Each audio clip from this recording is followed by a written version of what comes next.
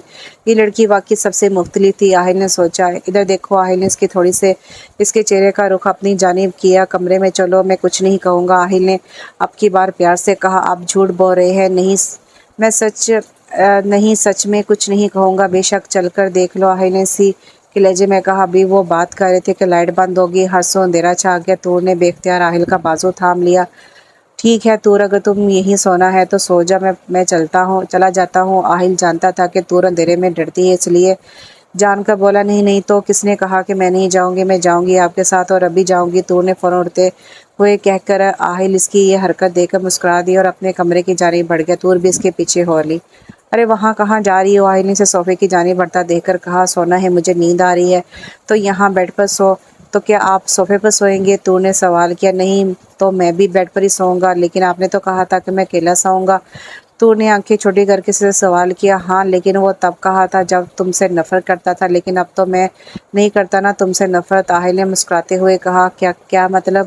مطلب یہ کہ پہلے تم مجھے بری لگتی تھی، تو اب کیا لگتی ہوں؟ اب نہیں لگتی بری؟ طور نے سوال کیا۔ نہیں، اب بھلا کیسے بری لگ سکتی ہو؟ آخرکار تم نے مجھے ہرا ہی دیا۔ اف، کیا بولے جا رہے ہیں؟ مجھے کچھ سمجھ نہیں آ رہا۔ طور کی سمجھ میں واقعی کچھ نہیں آ رہا تھا۔ طور، میں نے تم سے کہا تھا نا کہ تم نے میرے کمرے میں تو جگہ بنا لی، مگر میرے دل میں نہیں بنا سکتی، لیکن میں غلط تھا۔ تم نے نہ صرف اس گھر کے اس کمرے میں بلکہ میرے دل میں بھی اپنی جگہ بنا لی ہے۔ آج آہل تیمور خان تم سے خود اپنی محبت کا اظہار کرتا ہے۔ آج سے آہل تمہارا ہوا، آہل نے طور کو اپنے حصار میں لیتے ہوئے کہا، جبکہ طور نے اس کے اظہار پر حیران کھڑی رہ گئی۔ اس کی دعا قبول ہو گئی تھی، اللہ نے اس کے دل میں طور کے لیے محبت ڈال دی تھی۔ کبھی لفظ بھول جاؤں، کبھی بات بھول جاؤں، تجھے اس قدر چاہوں کہ اپنی ذات بھول جاؤں، اٹھ کر کبھی جو تیرے پاس سے چل دوں، جاتے ہوئے خود کو تیرے پاس بھول جاؤں۔ کیسے کہوں تم سے کہ کتنا چاہا ہے تمہیں، اگر کہنے پہ تم کو آؤں تو الفاظ بھول جاؤں۔ تو ناول ختم ہو گیا۔ کیسا لگا آپ کو یہ ناول؟ اچھا تھا، ایک چھوٹا سا ناول تھا، امید کرتی ہوں پسند آیا ہوگا۔ انشاءاللہ اگلے ناول کے ساتھ بہت جلد حاضر ہوتی ہوں، تب تک کے لیے دعا میں یاد رکھیے۔ اللہ حافظ۔